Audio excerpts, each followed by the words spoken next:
HRTC conductor exam के लिए class 17 होगी। पिछले 16 वीडियोस आपने अभी तक नहीं देखे हैं तो डिस्क्रिप्शन बॉक्स में लिंक मिल जाएगा, ज़रूर देख लेना। बाकी जो भी आपके डाउट्स हों, क्वेरीज हों, क्वेश्चंस हों, कोई फीडबैक हो, आप हमें व्हाट्सएप कर सकते हैं। पेड क्रैश कोर्स अभी तक आपने ज्वाइन नहीं किया है तो ज़रूर ज्वाइन कर लेना, क्योंकि समय कम हो रहा है और अच्छे से तैयारी अगर आप करना चाहते हो तो हमारी टीम इसमें आपको daily PDFs, daily on mock test series, books PDFs, notes PDFs, previous year question papers, videos, phone call support etcetera सब कुछ प्रोवाइड करेगा। कितनी फीस है, कितनी वैलिडिटी रहेगी एंड सो ऑन, ज़रूर व्हाट्सएप करिएगा। तो सबसे पहला क्वेश्चन जो है HPGK से शुरुआत कर रहा हूँ। 50 क्वेश्चंस डिस्कस किए जाएंगे इस वीडियो में। आपने ये चेक करना है कि 50 में से आपको कितने क्वेश्चंस आते हैं। नूरपुर रियासत के किस राजा ने 1625 से लेकर के 30 ईस्वी के आसपास चंबा रियासत के क्षेत्र में तारागढ़ किला बनाया था? तो तारागढ़ किला जो है ये दोस्तों चंबा के किस शासक ने बनवाया था? जगत सिंह नाम है। उसके बाद नेक्स्ट क्वेश्चन, अपने राज्य की नई राजधानी के स्थल के बारे में चंबा रियासत के राजा साहिल वर्मन को निर्देशित करने वाला योगी जो था उसका नाम क्या था? तो सबसे पहली बात, चंबा शहर की स्थापना किसने की थी? तो राजा साहिल वर्मन ने। ठीक है, तो उस समय इनके जो योगी थे इनका नाम था चरपटनाथ। तो सी इज़ राइट आंसर। किस मुगल बादशाह ने कांगड़ा किले के अंदर एक मस्जिद बनाई थी? Most important question. कांगड़ा किले के अंदर मस्जिद हमें देखने को मिलती है, ये जहांगीर ने बनवाई थी 1620 ईस्वी में। जहांगीर की सेना ने कांगड़ा किले के ऊपर कब्जा कर लिया था, लेकिन जहांगीर कब आया था कांगड़ा? 1622 ईस्वी में। उसके बाद नेक्स्ट क्वेश्चन, 1783 ईस्वी के आसपास नूरपुर के रास्ते कौन सा यूरोपीय यात्री नाहन से जम्मू आया था? यह भी इम्पोर्टेंट है। जो भी यात्री आए हैं हिमाचल प्रदेश में, विदेशी, यूरोपीय या फिर जो भी, उनको अच्छे से देखना। फोस्टर 1783 ईस्वी की बात है दोस्तों। जेम्स कोरियाट जो है ये सबसे पहले आया था, फिर उसके बाद फोस्टर आया था, फिर उसके बाद कौन आया था? मूरक्राफ्ट आया था, फिर आया था बिगने। ये कांगड़ा की बात कर रहा हूँ तो ऐसे क्वेश्चंस बनते हैं, अच्छे से देखना। उसके बाद नेक्स्ट क्वेश्चन, 850 से लेकर के 900 ईस्वी के आसपास सुकेत रियासत द्वारा कुल्लू के किस राजा को बंदी बना लिया गया था? तो इस समय के दौरान भूपाल एक कुल्लू का शासक था, उसको सुकेत के राजा ने बंदी बना लिया था। उसके बाद नेक्स्ट क्वेश्चन जो है बुशहर और तिब्बत से रिलेटेड है दोस्तों। राजा केरी सिंह, इनको छत्रपति की उपाधि दी थी औरंगजेब ने, तो संधि की थी इन्होंने, यानी कि बुशहर के राजा जो हैं ये राजा केरी सिंह, इन्होंने तिब्बत के साथ। तो इस संधि के अकॉर्डिंग क्या था? मुफ्त में व्यापार होता था तिब्बत के साथ, और भी काफ़ी कुछ इस संधि में था। तो किस वर्ष में ये संधि की गई थी? 17वीं शताब्दी। तो इसको अच्छे से देख लेना, क्वेश्चंस पूछे जाते हैं। और ये संधि कब तक चली थी? 1962 तक। क्यों? क्योंकि उसके बाद चाइना और इंडिया की बॉर्डर टेंशन्स स्टार्ट हो गई थी, आज तक चल रही हैं। 19वीं सदी की पहली तिमाही के दौरान गोरखाओं और अंग्रेज़ों के बीच एक निर्णायक लड़ाई, सुगोली की संधि के बाद ये लड़ाई जो है ख़त्म हुई थी। तो ये कहाँ पे मुख्य रूप से हमें देखने को मिली थी? जैतक पहाड़ियाँ। तो ए इज़ राइट आंसर। क्योंकि दोस्तों गोरखा जो हैं बेसिकली कांगड़ा तक पहुँच गए थे, और अगर अंग्रेज इन्हें रोकते नहीं तो आज जो कांगड़ा है या फिर इसके आसपास वाला एरिया ये नेपाल का ही हिस्सा होता। तो ये सब कुछ आपको पता होना चाहिए। हिंदूर रियासत के शासक वंश की स्थापना किसने की?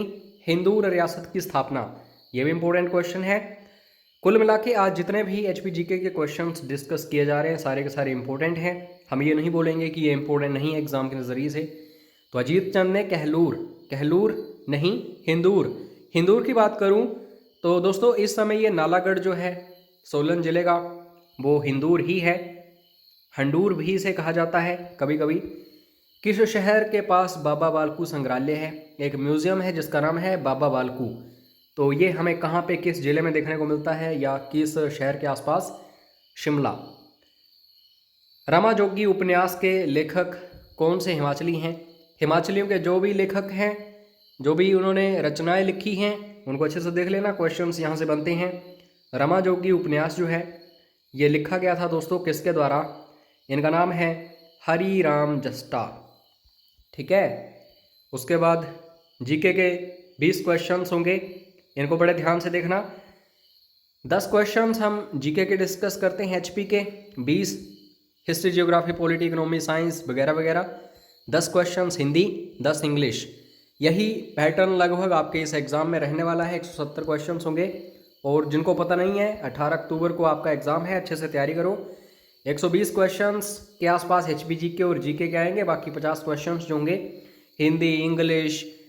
उसके बाद दोस्तों रीजनिंग होती है, करंट अफेयर्स होते हैं, मैथमेटिक्स वगैरह वगैरह। मौलिक अधिकारों के प्रवर्तन के लिए एक अदालत क्या जारी कर सकती है? अगर हनन हो रहा है किसी के मौलिक अधिकारों का तो दोस्तों इसके लिए एक रिट जारी की जाती है। 5 रिट्स होती हैं। अगर इंडिया में कानून व्यवस्था की हम बात करें, उसके बाद इन रिट्स को अच्छे से देख लेना, जैसे हैबियस कॉर्पस है, क्यो वारंटो है, मैंडावस है, सरसरी है, प्रोहिबिशन है। ये सुप्रीम कोर्ट जो जारी करता है रिट अनुच्छेद 32 के तहत, और हाई कोर्ट जो है 226 के तहत। निम्नलिखित में से कौन सा रिट उच्च न्यायालय या सर्वोच्च न्यायालय द्वारा जारी किया जाता है? जो किसी कार्य को करने के लिए प्राधिकरण को मजबूर करने के लिए यह कार्य नहीं कर रहे हैं। तहसील में जाओ, तहसीलदार मना कर रहा है आपको कि मैं सिग्नेचर नहीं करूंगा आपके इस डॉक्यूमेंट के ऊपर, आप सीधा क्या करो, हाई कोर्ट जाओ या फिर सुप्रीम कोर्ट, और उसके ऊपर कौन सी रिट आपको लगानी है? मैंडामस, परमादेश। फिर हाई कोर्ट या सुप्रीम कोर्ट परमादेश देता है उस तहसीलदार को कि अगर तू सिग्नेचर नहीं करेगा तो तुझे हम क्या करेंगे? सस्पेंड कर देंगे। तो इस तरीके से देखो, अच्छे से पढ़ो। निम्नलिखित में से किस रिट की मांग की जाती है? एक प्राधिकरण का आदेश रद्द किया जाए। अगर कोई हाई कोर्ट किसी विषय में कोई फैसले वगैरह सुना रहा है तो सुप्रीम कोर्ट सरसरी उत्प्रेषण लेख जो है ये जारी करता है कि रुक जा बेटा, ये हमें देखने दे, तो कोई और काम कर।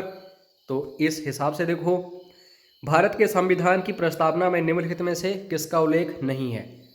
तो प्रस्तावना होती है दोस्तों जिसे प्रियम्बल बोला जाता है, जो पहला पेज होता है इंडियन कॉन्स्टिट्यूशन का। तो उल्लेख किसका नहीं है इसमें, वो आपको पता होना चाहिए। इसमें जस्टिस यानी कि न्याय का भी है, अभिव्यक्ति की स्वतंत्रता ये भी है, राष्ट्र की अखंडता ये भी है। तो ये सारी चीज़ें हैं जिसमें पंथ निरपेक्षता वगैरह वगैरह ये सब कुछ है, लेकिन वयस्क मताधिकार नहीं है। तो C is right answer. Jawaharlal Nehru ने 13 दिसंबर 1946 को इसे जारी किया था, पेश किया था। मौलिक कर्तव्यों का वर्णन हमें किस भाग में देखने को मिलता है भारत के संविधान में?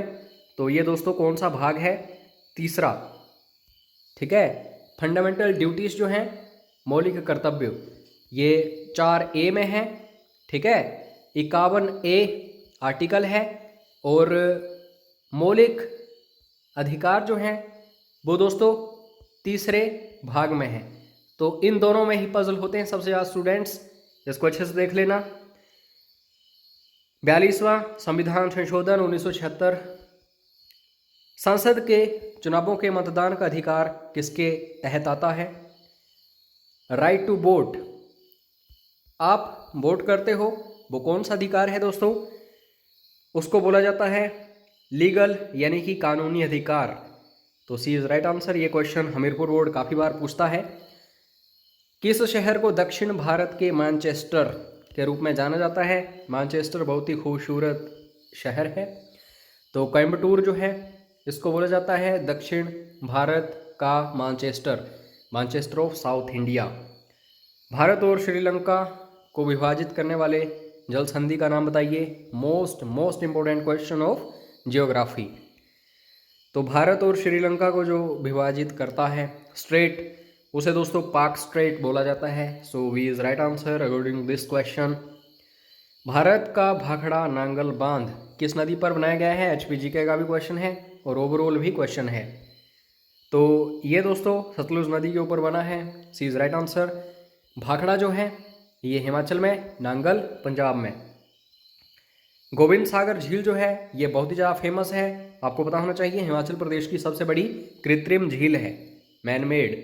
निम्नलिखित में से कौन सा क्षेत्र के जलवायु का एक महत्वपूर्ण कारक नहीं है? अगर मैं जलवायु के हिसाब से बात करूं तो दोस्तों इसमें लॉन्गिट्यूड क्या होता है, यह है हमारी पृथ्वी, और इस तरीके से जो डिवाइड किया रहता है पृथ्वी को, यह है लॉन्गिट्यूड्स। लैटिट्यूड्स क्या है, यह है पृथ्वी, और इस तरीके से जो लाइंस होती है इनको लैटिट्यूड्स बोला जाता है। आल्टीट्यूड की बात करें तो ये ऊंचाई होती है दोस्तों, चाहे पर्वतों की हो या फिर किसी की भी।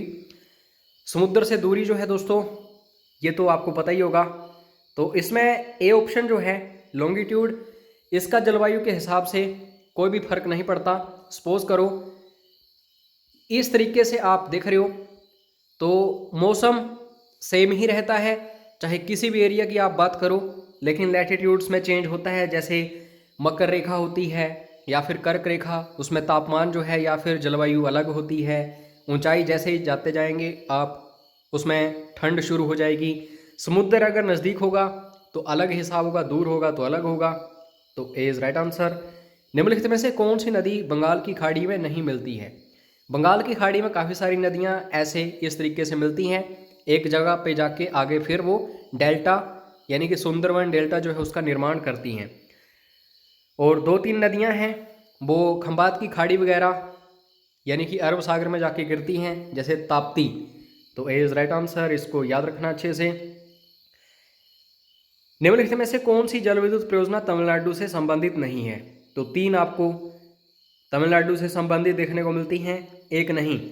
तो ये जो इडुक्की है ये यहाँ पे नहीं है, तो सी इज़ राइट आंसर। कौन सा राज्य केले का मुख्य उत्पादक राज्य नहीं है? नहीं देख लेना, एग्जामिनर पजल करता है बार बार। तो ये जो बिहार है दोस्तों, यहाँ पे केले वगैरह नहीं होते। हालांकि कर्नाटक, तमिलनाडु, महाराष्ट्र, साउथ इंडिया में तो काफ़ी सारे केले होते हैं, केले का उत्पादन। हाल ही में केलों के लिए जो एक प्रमुख उत्सव है ये तमिलनाडु में बनाया गया। तो क्वेश्चन ये भी करंट अफेयर्स का बन सकता है, अच्छे से देख लो इसको भी। निम्नलिखित में से किस नदी का सबसे बड़ा जल ग्रहण क्षेत्र है? सबसे बड़ी नदी कौन सी है इन 4 ऑप्शंस में से? तो ओबियसली दोस्तों ये गोदावरी है, जिसे आप बोल सकते हैं दक्षिण भारत की गंगा। सबसे लंबी नदी है ये प्रायद्वीपीय भारत की। उसके बाद नेक्स्ट क्वेश्चन, किशन गंगा किसकी सहायक नदी है? तो किशन गंगा जो है दोस्तों ये झेलम नदी की सहायक नदी है, और झेलम नदी जो है दोस्तों इंडस रिवर जो है उसी का सिस्टम है, लेकिन हिमाचल में नहीं बहती है। उसके बाद नेक्स्ट दोस्तों, विश्व आर्थिक समीक्षा जो है एक रिपोर्ट जारी करती है। तो ये रिपोर्ट जो है किसके द्वारा जारी की जाती है? वर्ल्ड इकोनॉमिक आउटलुक हर साल। तो ये दोस्तों IMF के द्वारा जारी की जाती है, इंटरनेशनल मॉनेटरी फंड। तो इसको भी देख लेना, काफ़ी सारे क्वेश्चंस बनते हैं। जो सार्क है इसका सचिवालय या फिर हेडक्वार्टर कहाँ पे है? तो ये दोस्तों काठमांडू नेपाल में है। भारत भी इसका हिस्सा है। 8 दिसंबर 1985 को इसकी स्थापना हुई थी, तो स्थापना भी पूछी जाती है कई बार। निम्नलिखित में से किस भारतीय राज्यों में पहला ग्रीन रेलवे कॉरिडोर लॉन्च किया गया था? पहला जब भी बन जाएगा इंपॉर्टेंट हो जाएगा क्वेश्चन। पहला ग्रीन रेल कॉरिडोर जो है दोस्तों ये कहाँ पे? तमिलनाडु में लॉन्च किया गया था। जब आय की वृद्धि के साथ उत्पाद की मांग में वृद्धि होती है, जैसे आप इस समय कहीं जॉब कर रहे हो, जैसे कंडक्टर की जॉब आप करोगे तो 10,000 के आसपास जो अमाउंट आपको स्टार्टिंग में मिलेगा, तो आपका कुछ अलग हिसाब होगा। आपके जो भी खर्चे होंगे नॉर्मल होंगे। जैसे ही आप पक्के हो जाएंगे 20-25 हज़ार आपकी सैलरी हो जाएगी, तो आपके खर्चे भी बढ़ जाएंगे। यानी कि जो चीज़ें आप खरीदते हो, आप महंगी चीज़ें खरीदना शुरू कर दोगे, तो इन चीज़ों को सुपीरियर गुड कहा जाता है, जो चीज़ें आप खरीदोगे। तो ए इज़ राइट आंसर। इनमें से कौन भारत के बीमा कारोबार को नियंत्रित करता है? जितने भी इंश्योरेंस होते हैं, जितने भी बीमा, लाइफ इंश्योरेंस वगैरह जो भी है, इन सारी चीज़ों को क्या रेगुलराइज करती है? कौन सी बॉडी? तो ये दोस्तों IRDA है। तो कमेंट बॉक्स में IRDA की फुल फॉर्म बताना। अगर आपको इसकी फुल फॉर्म आती है तो बाकी आपने पढ़ना शुरू कर दिया है, नहीं आती है कमेंट बॉक्स चेक करना। अच्छे अच्छे स्टूडेंट्स पढ़ते हैं, इन वीडियोस को देखते हैं और कमेंट्स करते हैं। शुद्ध जल किस तापमान, फ़ारेनहाइट की बात हो रही है, सेल्सियस की नहीं, पर जम जाता है? तो अगर मैं सेल्सियस के हिसाब से बात करूं तो 0 डिग्री सेल्सियस जो है बर्फ़ के लिए आप बोलते हैं कि हाँ इसमें बर्फ़ जमता है। फ़ारेनहाइट की अगर हम बात करते हैं तो 32 फ़ारेनहाइट पर पानी जो है जमता है, इसको भी देख लेना। रक्त परिसंचरण, तो इसको इंग्लिश में बोला जाता है ब्लड सर्कुलेशन, ये शरीर में होती है। इसकी खोज सबसे पहले किसने की थी? तो आज हम जानते हैं कि हाँ, रक्त परिसंचरण होता है। एक समय था तो कोई नहीं जानता था, जब कोई नहीं जानता था तो विलियम हार्वे ने इसकी खोज की थी। तो क्वेश्चन यहाँ से बनते हैं साइंस के। समभारिक या फिर आइसोबार किन्हें कहा जाता है? ये भी मोस्ट इंपॉर्टेंट क्वेश्चन है। तो इसकी डेफिनेशन पूछी गई है। सिंपली आपको पता होना चाहिए कि ये जो आइसोबार्स हैं या फिर समभारिक, ये क्या होते हैं? ऐसे तत्व जिनकी परमाणु संख्या भिन्न होती है लेकिन द्रव्यमान समान होता है। तो भार, समभार, द्रव्यमान एक ही चीज़ है, लेकिन इनकी परमाणु संख्या, एटॉमिक नंबर जो है, ये डिफरेंट होता है। तो दोस्तों अब हिंदी के हम डिस्कस करेंगे फटाफट से 10 क्वेश्चंस। अपना स्कोर चेक करते रहना कि HP GK के 10 क्वेश्चंस जो डिस्कस किए उनमें से आपको कितने आते थे, 20 क्वेश्चंस GK के डिस्कस किए उनमें से कितने आते थे। किस शब्द में सुउपसर्ग का प्रयोग नहीं हुआ है? तो उपसर्ग कौन से होते हैं? मूल शब्द के आगे जो लगाए जाते हैं। तो सुनार में दोस्तों कोई भी उपसर्ग नहीं है, ठीक है, तो इसमें उपसर्ग नहीं है। निम्नलिखित में से किस शब्द में अक प्रत्यय नहीं है? अक जो है प्रत्यय हम कैसे देखेंगे?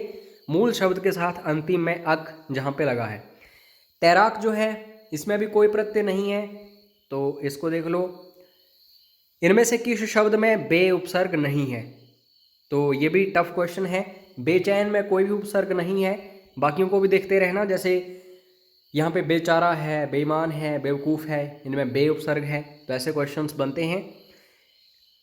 उसने परिश्रम तो बहुत किया किंतु सफलता नहीं मिली, तो कैसा वाक्य है ये? 4 ऑप्शंस आपके सामने हैं।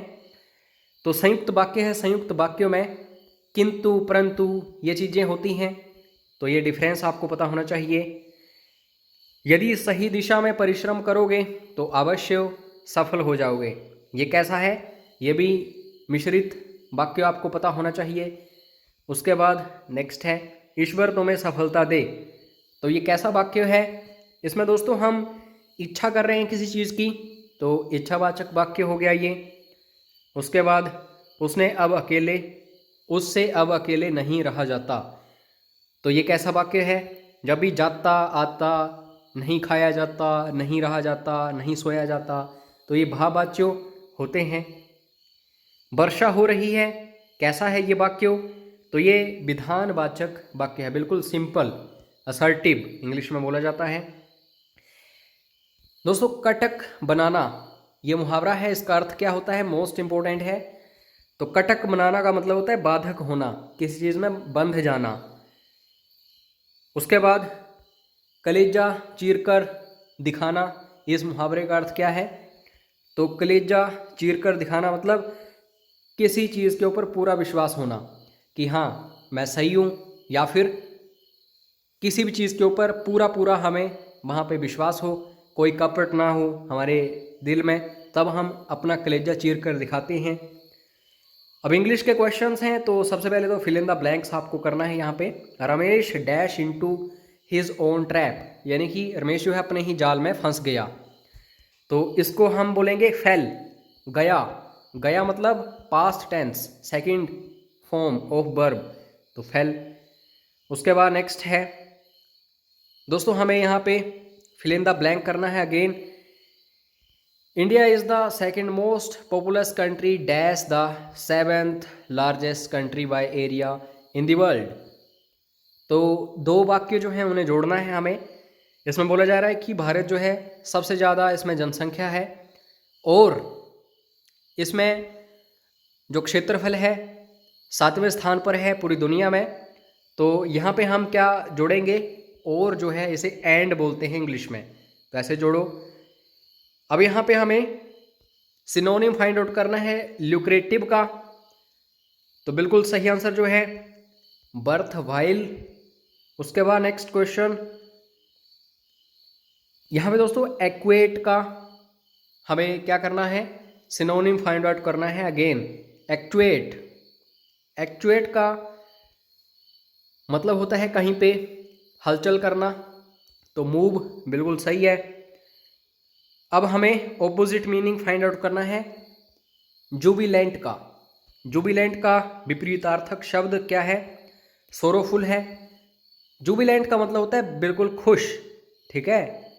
उसके बाद नेक्स्ट जो है कोटली का हमें ऑपोजिट मीनिंग फाइंड आउट करना है। तो ये जो रफ है, कोटली का मतलब होता है काफ़ी सॉफ्ट कोई चीज़, रफ मतलब उखड़ा हुआ। उसके बाद पैसिव एक्टिव वॉइस हमें देखनी है। Someone has invited me to the cruise. तो इसको कैसे चेंज करोगे? अगर किसी को बुलाया गया है, मी को यानी कि मुझे, तो I have been invited to the cruise. बस सब्जेक्ट्स को ऑब्जेक्ट्स में चेंज करना है, ऑब्जेक्ट्स को सब्जेक्ट्स में।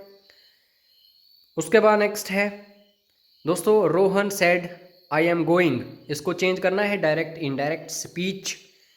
तो रोहन सेड दैट, बस दैट यहाँ पे ऐड करना है। बाकी तो सेम ही है, बाकी टेंस का देखना पड़ता है क्योंकि ये पहले बात बोली जा चुकी है। Rohan said that he was going. उसके बाद नेक्स्ट है करेक्टली स्पेल्ड हमें देखना है इन 4 ऑप्शंस में से फ्लोरोसेंट कैसे स्पेलिंग होती है। तो बिल्कुल सही आंसर जो है इसका दोस्तों FLUORESCENT, फ्लोरोसेंट, ये इसकी स्पेलिंग्स होती हैं। ईडियम या फिर फ्रेज है बी इन फोर्स। इसका मीनिंग क्या होता है इंग्लिश में ही फाइंड आउट करना है। बी इन फोर्स का जो मीनिंग होता है इन ग्रेट स्ट्रेंथ और नंबर्स। फोर्स क्या होती है? सेना। तो दोस्तों यही आपको अच्छे से पता होना चाहिए।